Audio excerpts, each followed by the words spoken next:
निवेदन करूंगा। शिक्षा विभाग से आए हैं श्रीमती कांता देवी जी और वीरेंद्र कुमार जी। वीरेंद्र कुमार जी कृपया पाएं और बताएं कि शिक्षा विभाग का क्या रोल हो सकता है युवाओं को नशे से मुक्त रखने में, गांव का माहौल अच्छा बनाने में। शिक्षाविदों की वैसे बहुत बड़ी भूमिका होती है, तो इनकी क्या भूमिका आपको बताएं।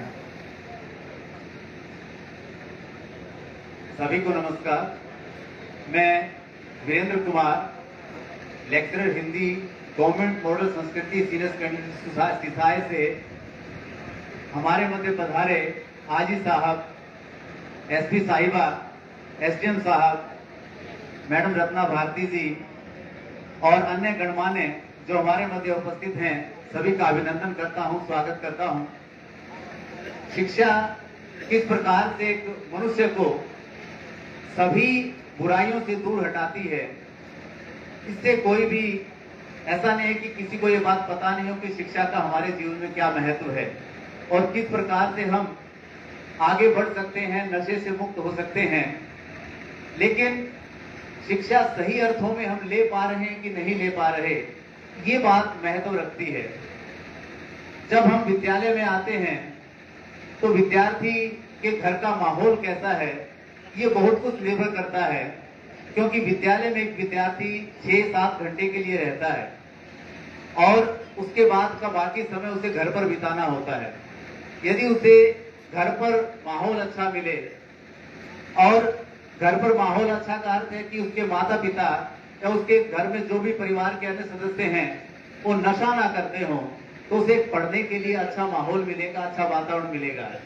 यदि एक विद्यार्थी अपने घर में पिता को नशा करते हुए देखता है और रोज लड़ाई झगड़े को देखता है, तो उसके मन के ऊपर प्रभाव पड़ता है, वो शिक्षा से वंचित रह जाता है और शिक्षा को ठीक रूप से ग्रहण नहीं कर पाता।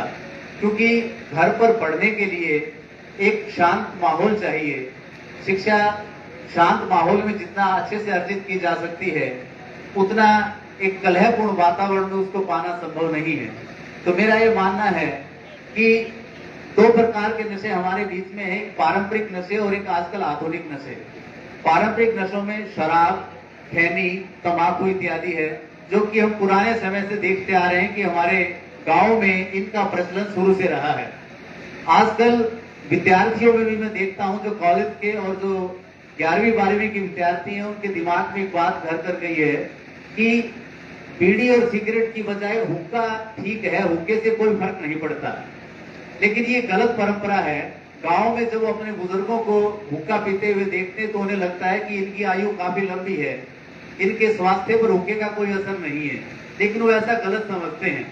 वास्तव में जो फेफड़े का कैंसर है, उस पे 90% प्रभाव जो है वो धूम्रपान का है। फेफड़े के कैंसर में जितने केसेस देखे गए हैं, उनमें 90% केसेस धूम्रपान की वजह से सामने आते हैं। और ब्रोंकाइटिस जो एक बीमारी है, उससे 50% केसेस धूम्रपान की वजह से आते हैं। इसी प्रकार से 30% हृदय रोगों में भी धूम्रपान का एक कारण रहता है। तो मेरा ये मानना है कि हुक्के के प्रति एक जो गांव के अंदर एक सोच है कि हुक्का पीना कोई ज्यादा खतरनाक बात नहीं है, ये गलत बात है। हुक्का भी उतना ही खतरनाक है जितना कि बीड़ी सिगरेट पीना या खैनी खाना। और दूसरे जो आधुनिक नशे अब जो हमारे गांव में पैर पसार रहे हैं, उनमें ड्रग्स है, जिनमें मेडिकल के अंदर कफ सिरप वगैरह है, या ये कहें कि चरस है, या गांजा है, सुल्फा है, अफीम है, या एक स्मैक जो आजकल हमारे गांव के बीच में आ रही है, युवाओं के अंदर बहुत ज्यादा है। भारत को युवाओं का देश कहा जाता है। हमारी औसत आयु जो है 29 साल है, तो हम एक युवा देश हैं। लेकिन युवा किस प्रकार से नशे में गिरफ्त में है, इससे कोई भी ऐसा नहीं कि किसी को पता नहीं है, सब परिचित हैं। हरियाणा का पिछले 2019 में जो सर्वे हुआ, पूरे देश में हरियाणा 5वां नशीला राज्य है। मतलब हरियाणा पूरे 29 राज्यों में हम 5वें स्थान पर है नशे के मामले में, और जहरीली शराब के मामले में देखें तो हमारा 3रा स्थान है। तो ये आंकड़ा बताता है कि हरियाणा आज नशे की गिरफ्त में है। और विशेषकर हिसार के गांव के अंदर देखें तो आज स्मैक हमारे बीच में बहुत ज्यादा युवाओं के बीच में है, और स्मैक की वजह से आर्थिक नुकसान बहुत ज्यादा होता है, क्योंकि एक बार स्मैक लेना ही 400-500 रुपए में पड़ता है। उसकी एक डोज भी यदि कोई लेता है तो इतना महंगा है। और हेरोइन जैसे जो नशे हैं और वो भी हमारे युवाओं के बीच में आ रहे हैं, जिसकी एक डोज भी अगर कोई युवा लेता है तो वो 4 से 5 हजार रुपए की पड़ती है। अब जब कोई बच्चा इस प्रकार के नशे के गिरफ्त में आ जाता है तो उसको पैसे की जरूरत होती है। अगर वो पैसा उसको कहां से चाहिए, वो क्या करेगा? वो हिंसा करेगा, चोरी करेगा, कहीं लूटपाट करेगा। तो वो युवा अपने मुख्य जो उसका कार्य है शिक्षा, जो उसको पढ़ना चाहिए, पढ़कर आगे बढ़ना चाहिए, उससे दिशा से विमुख हो जाता है, वो अपने मार्ग से हट जाता है।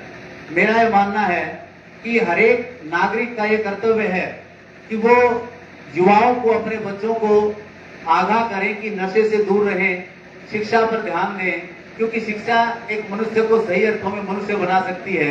आज हमारे सामने जितने भी गणमान्य बैठे हैं वो शिक्षा अर्जित करके ही यहाँ तक पहुंचे हैं।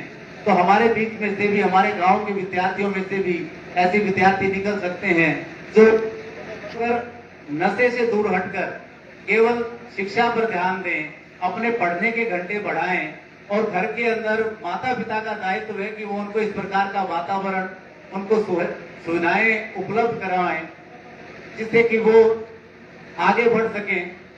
तो निश्चित रूप से गांव का एक नक्शा बदल सकता है, गांव का माहौल बदल सकता है। लेकिन ये सब बातें हवाई बातें हो जाती हैं। आज जो कार्यक्रम चल रहा है, इस समय हम इस कार्यक्रम के माहौल में हैं, तो हमें लगता है कि ये सब ठीक हो जाएगा, लेकिन ये कार्य हमें बिल्कुल अपने घर पर करना होगा। हर एक व्यक्ति को ये जिम्मेदारी लेनी होगी कि मैं अपने घर से नशे को हटा दूंगा। केवल आप अपने घर की जिम्मेदारी ले लीजिए, पूरे गांव की छोड़िए। अगर हर आदमी अपने घर तक सीमित हो कि मैं मेरे घर में नशे से मुक्त कर दूंगा, तो निश्चित रूप से वो शिक्षा की तरफ एक कदम बढ़ाएगा और अपने बच्चों को सही शिक्षा दे पाएगा। धन्यवाद।